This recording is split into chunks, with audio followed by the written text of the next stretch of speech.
Abra sua Bíblia, querido, na carta de Colossenses, carta do apóstolo Paulo aos Colossenses, capítulo 1. Nós hoje finalizamos o primeiro capítulo, e a palavra de hoje, irmãos, ela é uma palavra mais direcionada ao coração de você que serve, de você que ministra na casa do Senhor, você que é líder de algum ministério, você que talvez deseja também ser líder de algum ministério, não apenas líder, mas você que serve, que ajuda, você que coopera, você que está junto. A palavra de Deus nesta noite é sobre essa questão do nosso serviço para o Senhor, do nosso ministério. Cristo, Ele é Senhor sobre os ministérios. Especificamente, o texto de hoje vai falar sobre o ministério do apóstolo Paulo, mas a gente expande esta ideia para a nossa vida também, para a minha e a sua vida. Então, você que é líder, Deus com certeza nessa noite vai falar ao seu coração. Você que participa de algum ministério, Deus também vai falar ao seu coração. Você que ainda não está envolvido, em um ministério, Deus vai desafiar você a fazer parte de algum ministério na casa do Senhor. Assim eu creio em o nome de Jesus, porque Ele é Senhor sobre os nossos ministérios. Capítulo 1 de Colossenses, vamos retomar a partir do verso número 21, onde o apóstolo Paulo ele diz assim: isso incluindo vocês que antes estavam longe de Deus. A primeira coisa que Paulo diz, irmãos, é que nós, em algum momento da nossa vida, nós estávamos longe de Deus. Por que nós estávamos longe de Deus? Por causa do pecado que habitava no nosso coração. Você que ainda não conhece a Jesus como Salvador, você vive longe de Deus. Você que não confessou Cristo como teu Senhor, não consegue ainda desfrutar dessa plena comunhão, dessa plena paz, desse relacionamento com Deus como sendo seu Pai. O apóstolo Paulo, quando diz aos Colossenses que eles estavam longe de Deus, é porque eles foram transformados pelo Evangelho, pelas boas novas, que Paulo falou lá no começo, mais especificamente do verso 2, 3 até o verso 12. Mas ele diz ainda mais: vocês eram seus inimigos. Você consegue imaginar essa ideia de você ser um inimigo de Deus, querido? Eu não gostaria nem um pouquinho de ser inimigo de Deus. Você gostaria de ser inimigo de Deus? Quem é inimigo de Deus? Todo aquele que não é o seu filho, todo aquele que não o confessou como Senhor e Salvador. Ser inimigo de Deus não é uma escolha que eu faço de ser uma pessoa má, de ser uma pessoa extremamente pecadora. Inimigo de Deus, segundo a palavra, é aquele que não entregou sua vida a Jesus, ainda não serve a Deus como seu Senhor, vive longe dele, embora tenha uma vida tranquila, embora tenha uma vida boa, embora seja uma pessoa até moral e eticamente perfeita. Paulo diz: vocês eram inimigos de Deus, separados por causa dos seus maus pensamentos, das suas más ações. Agora, porém, ele vai trazer a realidade presente. Agora, porém, ele vos reconciliou consigo mesmo por meio da morte do seu filho, pela morte do seu corpo físico. A obra de Jesus, a morte, o sepultamento, a ressurreição. Ele está falando desta obra maravilhosa que Jesus fez. E ele fala assim: como resultado, vocês podem se apresentar diante dele santos. Olha só, aquele que antes era inimigo, agora se apresenta santo. Ou seja, separado, aceitável, agradável, aprazível. Essa transformação foi obra do Espírito Santo em nós. Antes eu era inimigo de Deus, mas eu fui reconciliado pelo sangue de Jesus. Agora eu sou santo, agora eu sou servo, agora eu sou filho desse Deus amoroso. E ele vai além, dizendo: santos sem culpa e livres de qualquer acusação. Quando a gente entrega a vida para Jesus, irmãos, caem por terra todas as acusações de Satanás sobre as nossas vidas. E muitas pessoas hoje ainda vivem debaixo dessas acusações. O inimigo ainda tem poder sobre a mente, sobre os pensamentos. E a pessoa não consegue compreender que em Jesus ela já foi livre, ela foi liberta, e não há mais nenhuma acusação que pesa sobre nós, porque na cruz Jesus levou todas as acusações que antes imperavam sobre nós. Agora, parafraseando aí o nosso estado maior, você foi livre, você foi liberado não há mais culpa, seus processos foram anulados pelo STF sobrenatural, não existe mais nenhuma pendência com a lei, você agora é ficha limpa diante do Senhor, agora você está apto, porque Jesus rompeu e pagou todas as nossas dívidas, não há mais acusação. Querido, não aceite a acusação de Satanás sobre você. Não aceite acusações de que você não é capaz, que você não tem habilidade, que você é indigno, que você não é filho de Deus. Isso são pensamentos equivocados que o inimigo coloca no nosso coração. Seguindo o verso número 23. É preciso, porém, que continue a crescer.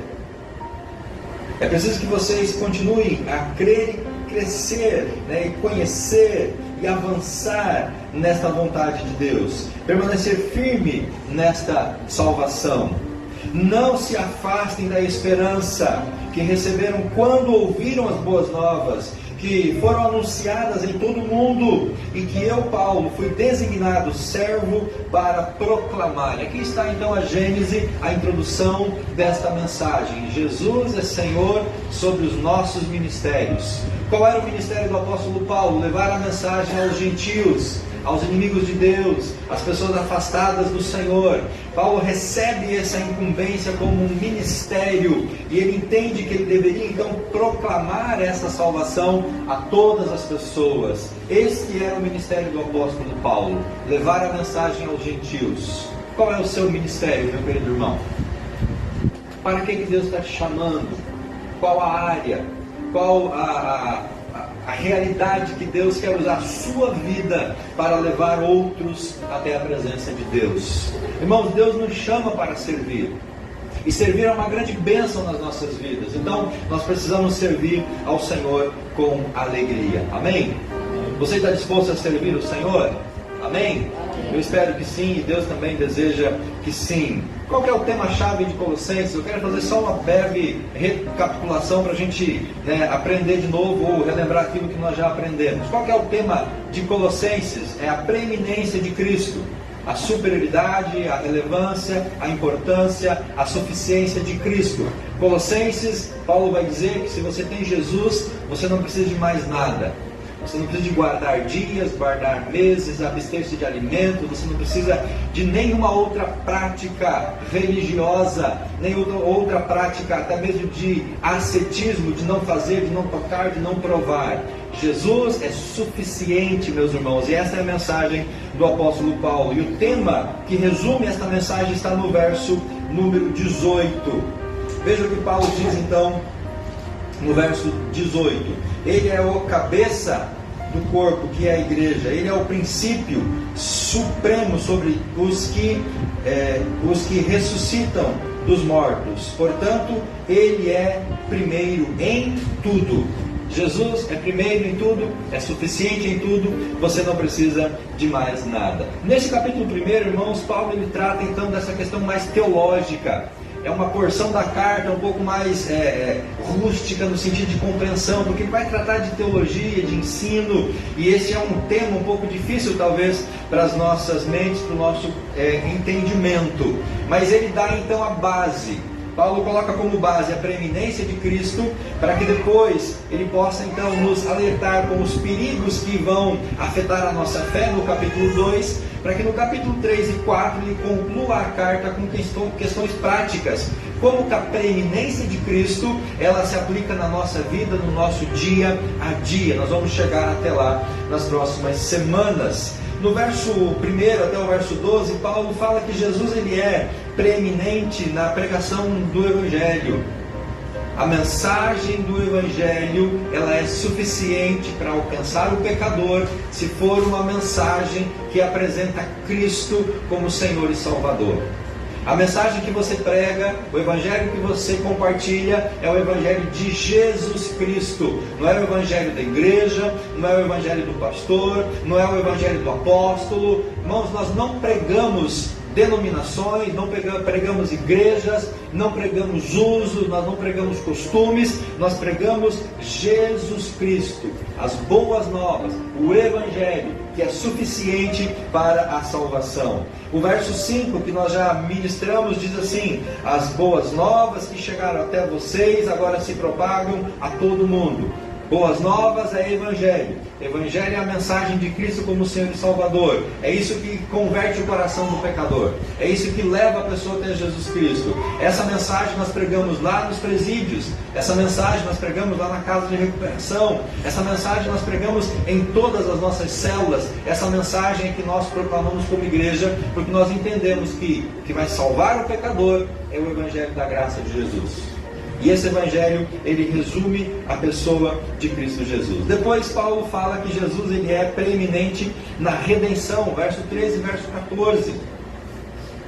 De que forma que eu sou salvo? Através da obra de Jesus. O que é a redenção de Jesus? Ele nasceu, ele viveu, ele morreu, foi sepultado e ressuscitou e agora está diante de Deus. Ele perdoou os meus pecados, ele cancelou as minhas dívidas diante do Pai, não há nenhuma acusação que pesa sobre mim, agora eu estou livre, porque Jesus ele me redimiu, ele pagou a minha dívida, ele perdoou os meus pecados. Verso 15 ao verso 17, Paulo diz que Jesus ele é preeminente na criação.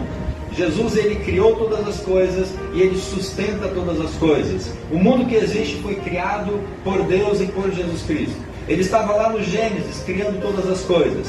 João vai dizer que no princípio era o verbo estava com Deus e o verbo era Deus. Então Jesus é Deus, Jesus é o Criador de todas as coisas e Ele rege, Ele governa, Ele domina sobre todas as coisas, sobre toda a criação. Se choveu os últimos 2 dias, essa chuva torrencial, é porque Jesus assim determinou que acontecesse. Se na próxima semana vai fazer sol e calor, é porque Jesus assim determina, porque Ele é o Senhor da criação e Ele quem governa sobre a criação, sobre todas as coisas, sobre a natureza, sobre tudo que existe nos céus e na terra.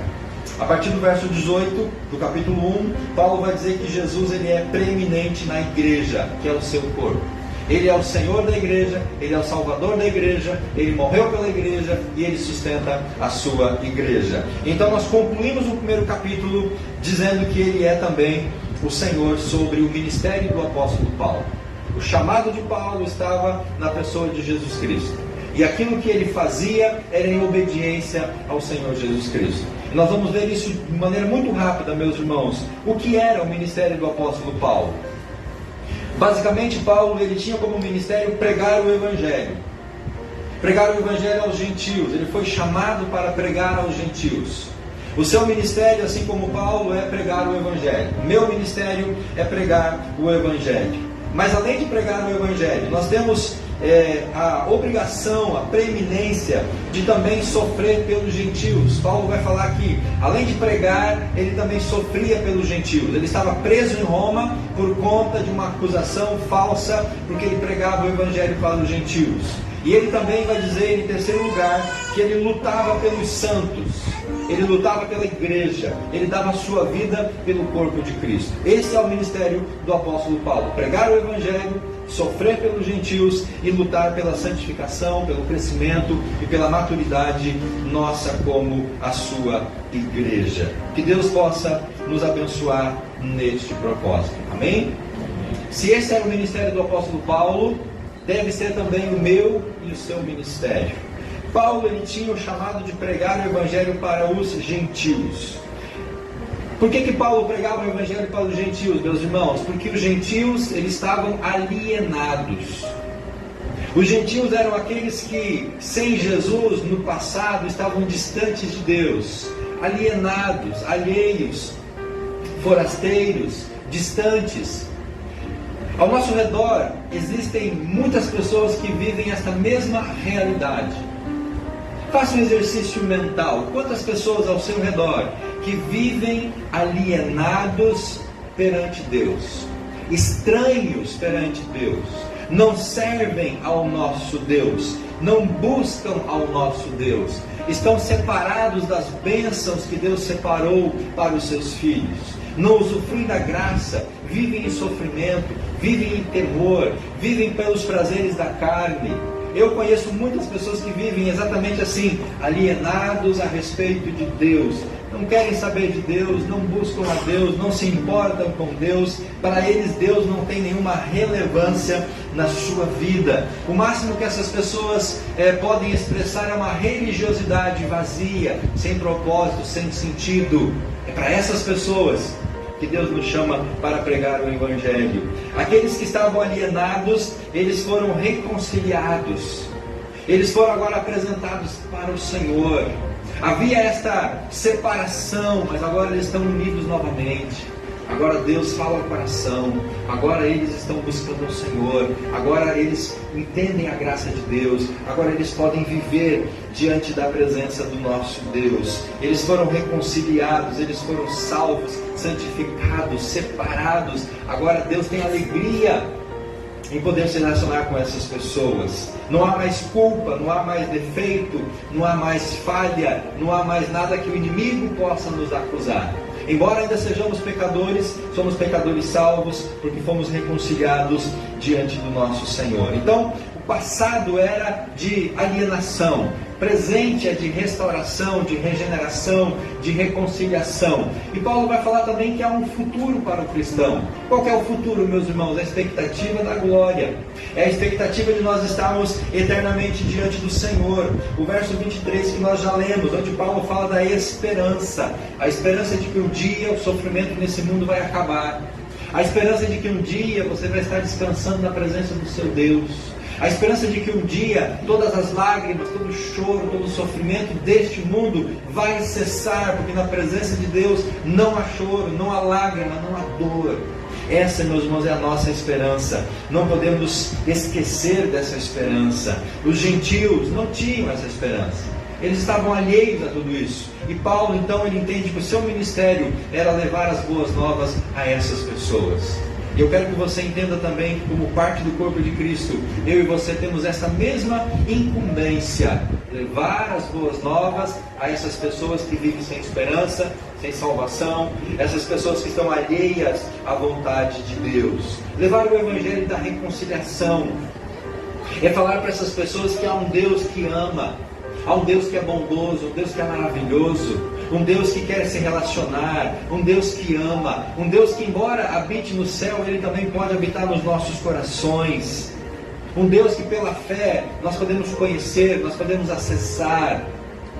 Um Deus que através da nossa fé nós podemos experimentar este Deus em nossas vidas. O ministério do apóstolo Paulo, descrito do verso 21 até o verso 23, é o Evangelho da pregação, a pregação do Evangelho, um ministério que estava centrado em pregar o Evangelho. E Paulo deu a sua vida, Paulo ele sofreu por isso, ele correu risco de vida por isso, e tinha esse propósito bem estabelecido.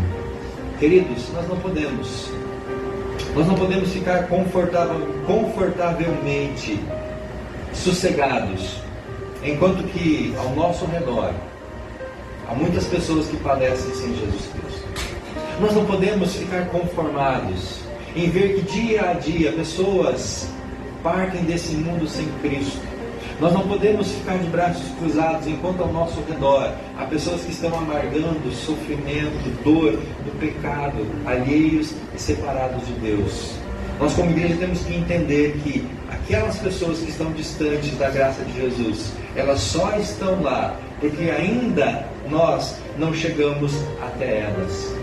Ou boa parte dessas pessoas que estão lá ainda não vieram para Jesus porque nós não fomos alcançá-las, porque nós não chegamos até onde elas estão. O ministério do apóstolo Paulo consistia em pregar a palavra aos gentios. O nosso ministério, meus irmãos, é também pregar a palavra a quem não conhece o Jesus. Aliás, hoje a igreja tem até um outro ministério, é pregar para quem já conhece Jesus. Porque há muitas pessoas que dizem conhecer Jesus, mas vivem longe de Jesus. A igreja hoje tem que pregar para aqueles que não conhecem e para aqueles que aprenderam errado o Evangelho, para que elas possam ser salvas e serem então transformadas. O segundo ponto do ministério do apóstolo Paulo, a partir do verso 24, irmãos, é sofrer pelos gentios. A pergunta que eu faço para nós nessa noite é: o quanto nós estamos dispostos a sofrer pelas outras pessoas? O quanto, irmãos, nós estamos dispostos a nos negar a si mesmo em favor das outras pessoas? O quanto eu estou disposto a deixar a minha tranquilidade, deixar a minha comodidade, deixar o meu bem-estar, para de alguma forma padecer em favor de quem está padecendo no pecado. Olha o que diz a Bíblia a partir do verso número 24. O apóstolo Paulo diz assim: alegro-me quando sofro por vocês em meu corpo. Aonde que Paulo estava quando ele escreve esse texto, irmãos? Aonde ele estava? Na cadeia, na prisão em Roma. Por que Paulo estava preso em Roma? Porque ele foi para Jerusalém no final da terceira viagem missionária. E em Jerusalém ele foi acusado pelos judeus de estar profanando o templo, de estar levando gentios para dentro do templo. Então Paulo é preso em Jerusalém por pregar aos gentios. De Jerusalém ele fica 2 anos lá em Cesareia, naquela região, até ele apelar para César. Então ele vai para Roma. E ele agora está dizendo para a igreja: olha, eu me alegro quando eu sofro por vocês em meu corpo. Ah, meus irmãos, desculpa, mas nós, e falo por mim, não por você, nós estamos muito longe disso que Paulo está dizendo. Nós hoje, no século 21, como cristãos, estamos muito longe de sofrer por alguém, sofrer no nosso corpo, padecer, participar dos sofrimentos de Cristo, que continua em favor do seu corpo, a igreja. Hoje nós queremos tranquilidade, hoje nós queremos sossego, hoje nós queremos paz, hoje nós queremos o mínimo de esforço possível. Mas não é isso que o apóstolo Paulo nos ensina. Ele diz que nós temos que estar felizes, alegres, quando a gente está sofrendo por aqueles que ainda não conhecem a Jesus Cristo. Qual é o grau de sofrimento que eu estou disposto a suportar em favor daqueles que ainda não conhecem a graça do Senhor Jesus Cristo? Verso 25: Deus me deu a responsabilidade de servir o seu povo, anunciando-lhe a sua mensagem completa.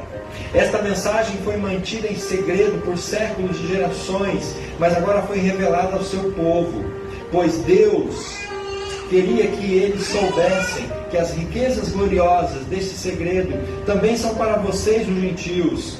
E o segredo é este: Cristo está em vocês, o que lhes dá a confiança, que lhes dá a esperança de participar da sua glória. Portanto, proclamamos a Cristo, advertindo a todos e ensinando a cada um com toda a sabedoria, para apresentá-los maduros em Cristo.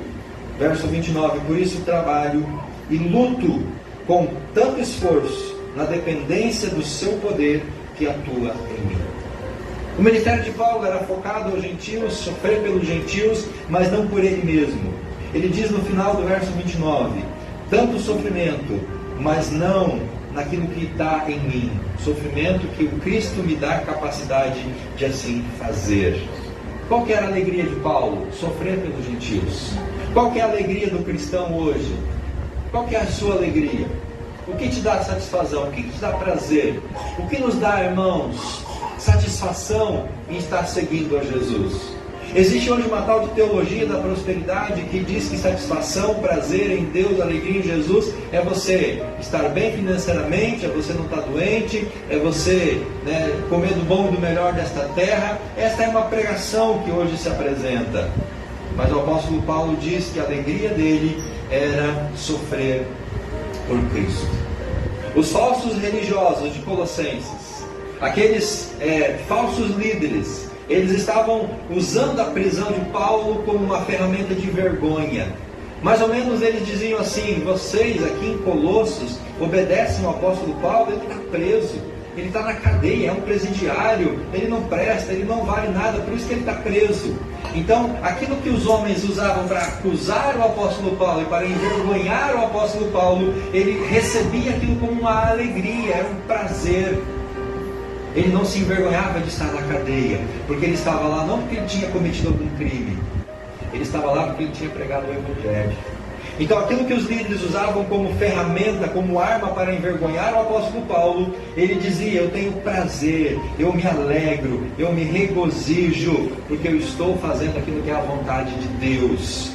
Paulo ele se alegrava por sofrer na causa de Cristo, por sofrer por amor aos gentios e por sofrer por amor ao corpo de Cristo, que era a igreja. Quando nós chegarmos a esta maturidade espiritual, meus irmãos, nós vamos avançar muito na nossa vida e na nossa fé diante de Deus. Paulo ele suportava as aflições. Paulo ele era resiliente nisso, porque ele entendia que aquilo era parte do seu ministério. Se o ministério dele era pregar o evangelho aos gentios, isso também denotava sofrer por conta dessa pregação. E ele entendia que isso fazia parte do seu ministério. Muitas vezes nós não entendemos que sofrer por Cristo faz parte do nosso ministério.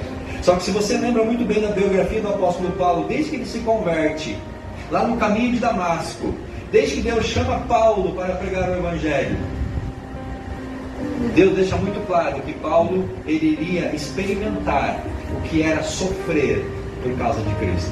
Desde o chamado de Paulo para ser missionário aos gentios, já estava implícito o sofrimento. E em Coríntios ele dá uma relação de tudo que ele sofreu, tudo que ele viveu, tudo que ele padeceu nesse cumprimento do ministério. Então, meus irmãos, para nós hoje, se nós não estamos dispostos a sofrer por causa de Cristo, nós podemos cruzar os braços, nós podemos nos acomodar, nós podemos aniquilar qualquer perspectiva de uma vida mais integrada, de uma vida mais relevante, de um ministério mais efetivo. Porque se eu e vocês não estamos dispostos a sofrer pelas outras pessoas, o nosso ministério já está nascido morto. Porque o ministério que a Bíblia nos convoca, e aquilo que Deus tem para nós, está nele implícito sofrer pelos gentios, sofrer pelas pessoas, pagar o preço, abrir mão da nossa comodidade, abrir mão dos nossos prazeres para servir as outras pessoas. E Paulo entendia isso como uma responsabilidade, dos versos 25 até o verso 27. Deus incumbiu ele de fazer aquilo. Aquilo era o chamado para ele, aquela era a sua responsabilidade. Paulo ele não cedeu às opções de não sofrer. Ele teve muitas possibilidades de se acomodar. Ele teve muitas possibilidades de abrandar a sua mensagem, de se adequar àquilo que os gentios e até mesmo os judeus estavam propondo. Inúmeras vezes judeus vieram para diluir a mensagem do apóstolo Paulo, mas ele se manteve sempre firme, ele não cedeu, ele não parou, ele não recuou, porque ele entendia que o ministério dele precisava ser cumprido, mesmo com sofrimento, mesmo com algumas dores, mesmo com dificuldades. Ele não abandonou o seu chamado pensando na sua própria segurança e no seu próprio conforto. Se Deus hoje te chamasse para pregar o evangelho lá na faixa de Gaza, você iria? Se Deus te chamasse hoje para pregar o evangelho lá na Ucrânia, hoje você iria? Se Deus te chamasse para pregar o evangelho em qualquer lugar aí que tem oposição aos cristãos, será que nós iríamos, irmãos? Talvez muitos de nós não iríamos, porque nós não estamos dispostos a sofrer, a padecer, até mesmo se preciso for, abrir mão da nossa segurança e conforto para cumprir a nossa mensagem. Não era uma questão de escolha. Para Paulo era um chamado à obediência. Quando a gente entende o ministério como um chamado à obediência, a gente não coloca nada na balança para ver se vale a pena ou não esse ministério. E eu sei que muitos de vocês, irmãos, que servem como líderes ou como auxiliares, vocês que estão integrados na igreja como liderança, eu sei que vocês não colocam na balança aquilo que pode ser sofrimento, dor, angústia ou temor. Vocês simplesmente fazem o que Deus está te chamando, porque você entende que é isso que tem que fazer. E é isso que Deus quer que nós possamos fazer. Quando a gente começa a colocar na balança os prós e os contras, para depois decidir se eu vou fazer alguma coisa, eu já escolhi, eu já decidi não fazer. Os gentios eram excluídos da glória de Deus, das riquezas de Deus. Eles não conheciam o Senhor, estavam alheios às alianças, eles não eram da família, eles eram ignorantes, eles eram mortos espiritualmente, não participavam das riquezas de Deus, aquelas riquezas que Deus havia separado para o seu povo, para os judeus. Mas em Cristo Jesus, agora eles fazem parte da comunidade. Em Cristo Jesus agora eles estão dentro dessas alianças. Em Cristo agora eles são também agraciados.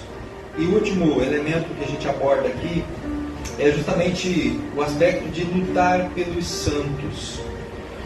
Santos, os cristãos de Colossos e os outros cristãos. Olha o verso 28.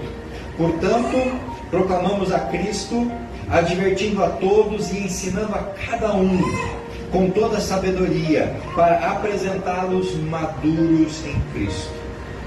Irmãos, qual que é a perspectiva mais importante do nosso ministério? Que lidamos com pessoas. Vocês que são líderes de células, vocês que são líderes de ministérios, vocês que trabalham diretamente com pessoas. Qual que é o grande desafio? É esse desafio que o apóstolo Paulo diz assim: apresentar essas pessoas maduras em Cristo. Apresentar essas pessoas maduras em Cristo. O que é isso? É você dar a sua vida.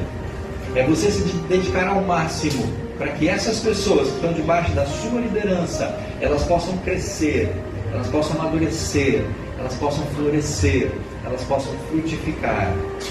O papel da liderança é levar as outras pessoas a amadurecer em Cristo Jesus e poder então desfrutar da graça de Deus. Ainda um pouquinho mais adiante, verso 2 e o verso 3. Que eles sejam encorajados e unidos por fortes laços de amor e tenham plena certeza de que entenderam o segredo de Deus, que é o próprio Senhor Jesus Cristo. Nele estão escondidos todos os tesouros da sabedoria e do conhecimento.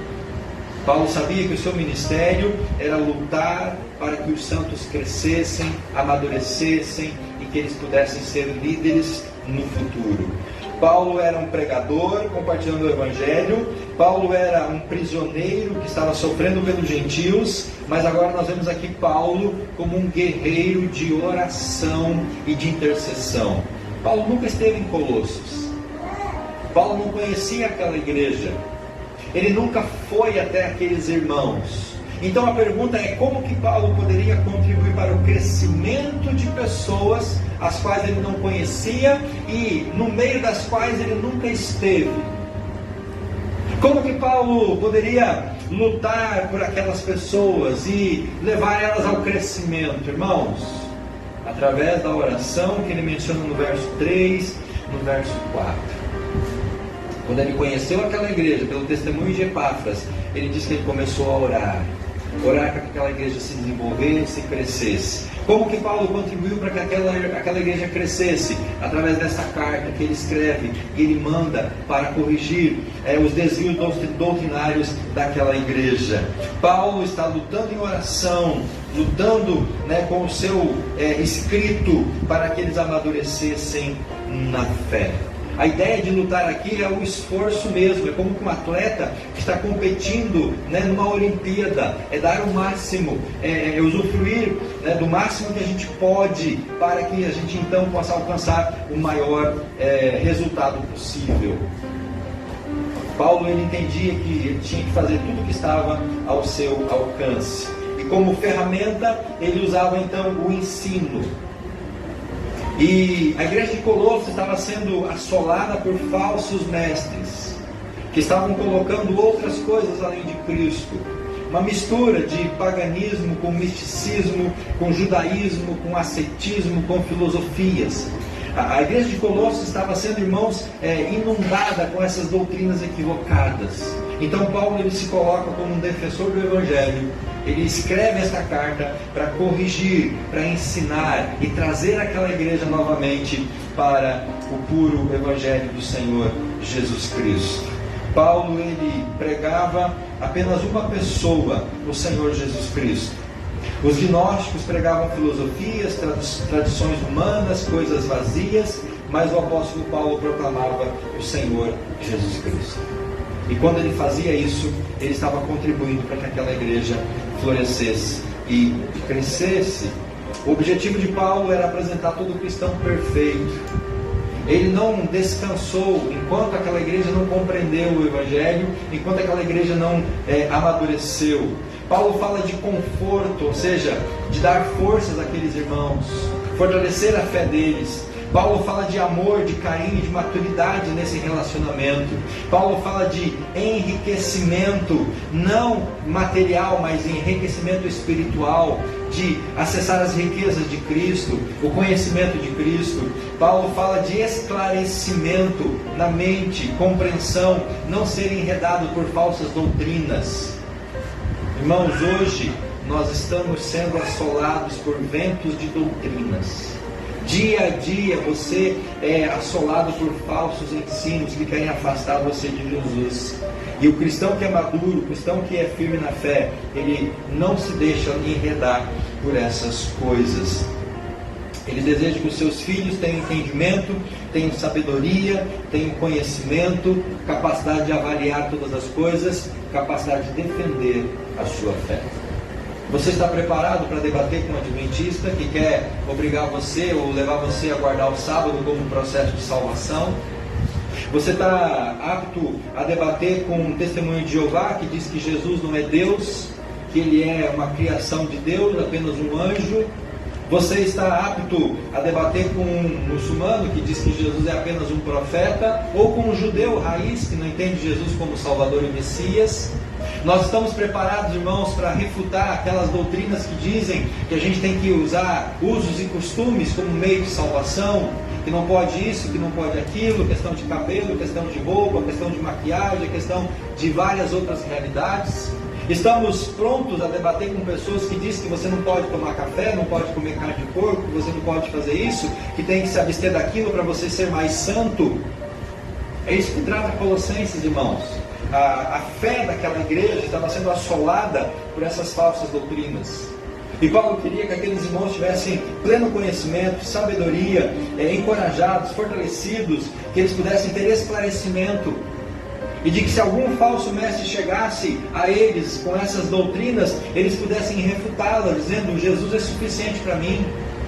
Eu não preciso guardar dia da semana, não preciso me abster de alimento, eu não preciso ter usos e costumes, não é a roupa que me salva, não é o meu corte de cabelo que me salva, não é aonde que eu vou, deixo de ir que vai me salvar, mas é o Senhor Jesus Cristo. É disso que trata a carta aos Colossenses. E ele então se coloca como um intercessor, ele se coloca no meio de uma luta espiritual, ele se coloca em oração para que aquela igreja pudesse crescer cada vez mais. Verso 4 e verso 5: eu lhes digo isso para que ninguém vos engane com argumentos bem elaborados. Cuidado, meus irmãos, com argumentos bem elaborados. Cuidado com aquela pessoa que pede para orar por você lá na rodoviária e depois quer te vender um livro que está cheio de lixo dentro. Cuidado da pessoa que bate na sua porta no domingo de manhã e diz: olha, você precisa vir para a nossa igreja porque ela é a única, ela é a verdadeira, todas as outras estão erradas. Cuidado com aquelas pessoas que se intitulam mais santos, mais puros, mais perfeitos, mais próximos de Deus.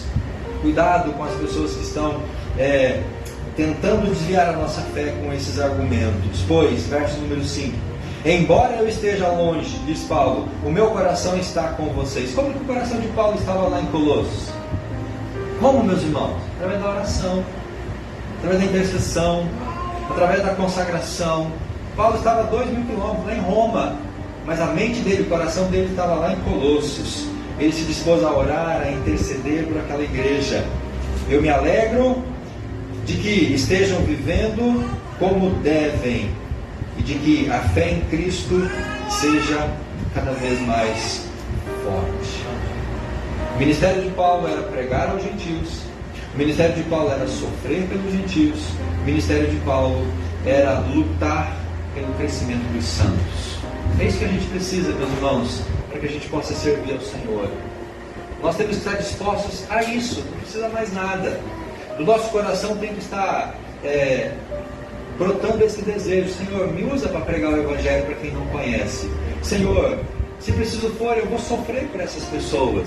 Senhor, mas eu também quero contribuir para que os meus irmãos cresçam na fé. Eu quero orar, eu quero interceder, eu quero ser bênção para os meus irmãos. Eu quero que eles cresçam na fé. Eu não quero que eles venham ser enredados, e cooptados por falsos líderes, por falsos mestres. Mas aí, queridos, a gente chega num dilema. Muitos dizem assim: como que eu posso fazer tudo isso? Como que eu posso fazer tudo isso? Como que eu posso ser usado para alcançar outras pessoas? Eu não tive um chamado como o apóstolo Paulo teve. Deus não apareceu para mim com uma luz brilhando ao meio-dia.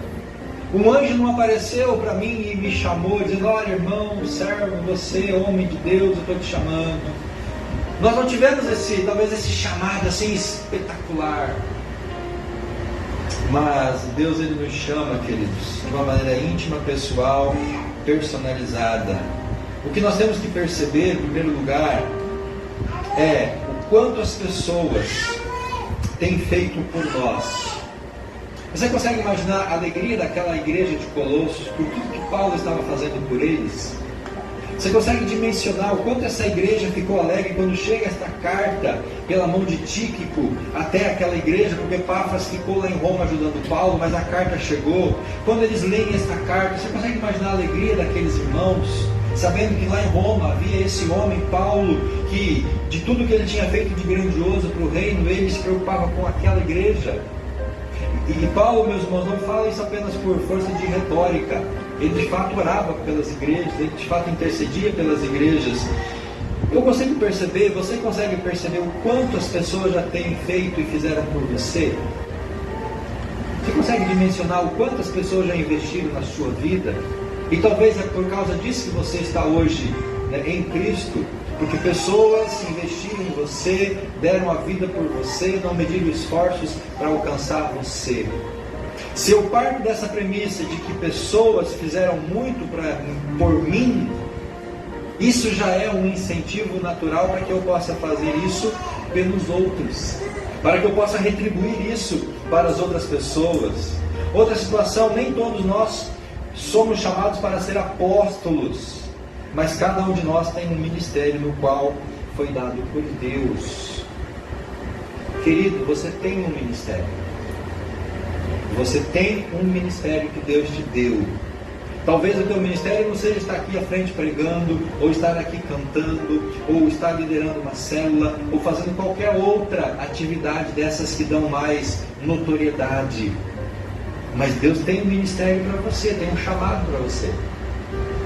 E quando você entender esse chamado e se colocar à disposição do Senhor, o teu ministério vai abençoar inúmeras vidas, vai abençoar inúmeras pessoas. É preciso que a gente entenda, como o apóstolo Paulo, que Deus, Ele nos chama com um propósito.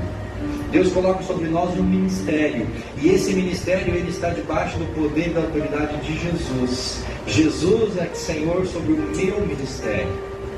Você não precisa se preocupar se você vai ter talento, habilidade, capacidade suficiente para cumprir esse ministério. Nós temos que entender que Cristo é Senhor sobre os nossos ministérios. É Ele quem vai nos dar a capacidade, é Ele quem vai me dar a habilidade, é Ele quem vai me dar a força para que eu cumpra o meu ministério. Podemos também, irmãos, compartilhar o Evangelho e ganhar almas para Cristo.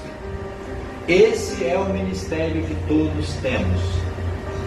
Ganhar almas, levar pessoas a Jesus, é o chamado para todos nós. A grande comissão de Mateus 28 não era para os discípulos apenas, e não é hoje apenas para líderes. A grande comissão de Mateus 28 é para toda a igreja, para todos os cristãos. Então, todos nós temos o chamado de ganhar vidas para Jesus Cristo.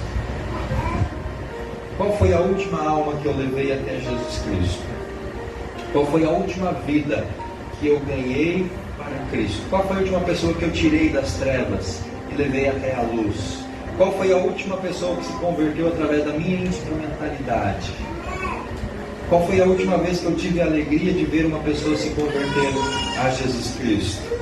Podemos sofrer por Cristo e cumprir o nosso ministério que Deus Ele tem nos dado.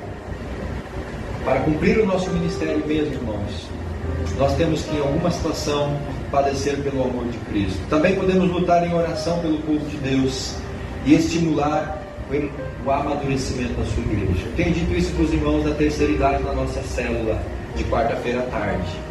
Os irmãos já estão com uma idade mais avançada, os irmãos já estão com uma locomoção um pouco comprometida, os irmãos já não podem fazer tudo aquilo que faziam há 20 anos atrás, mas tem algo que os irmãos da terceira idade, todos nós podemos fazer, e que é fundamental, que é orar pela igreja.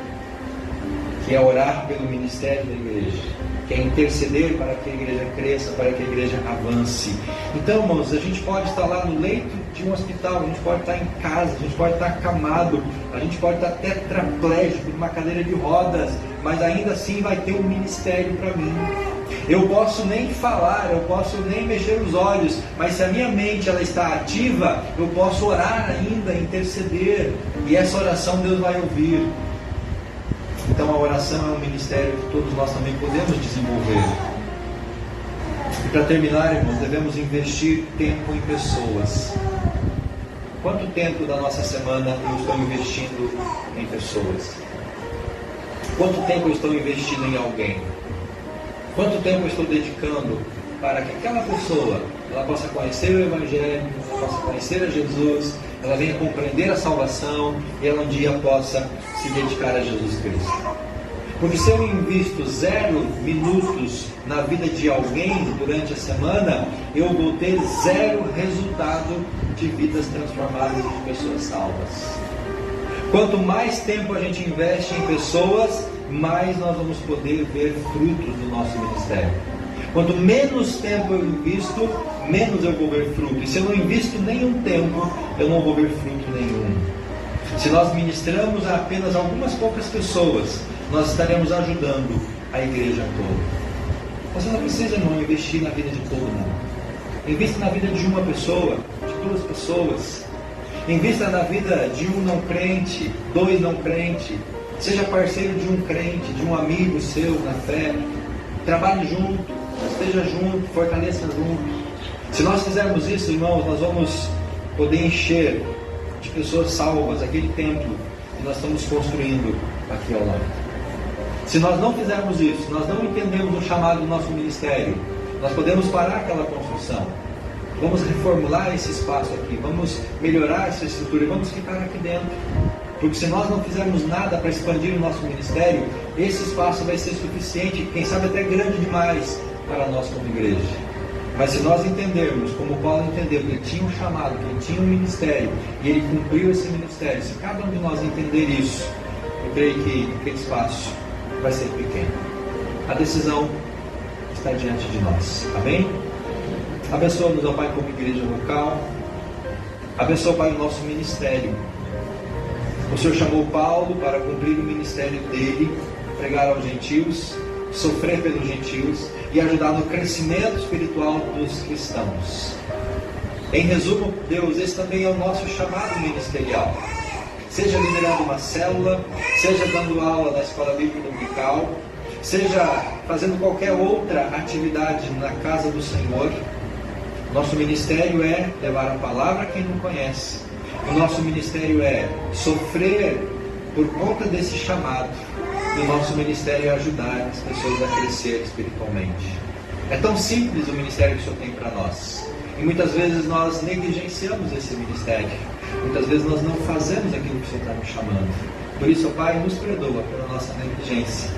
E que o Teu Espírito Santo nos desperte para que a gente avance, para que a gente possa ser bênção, como foi o apóstolo Paulo. E que assim a Tua igreja cresça para a Sua honra e para a Sua glória, hoje e sempre. Amém e amém.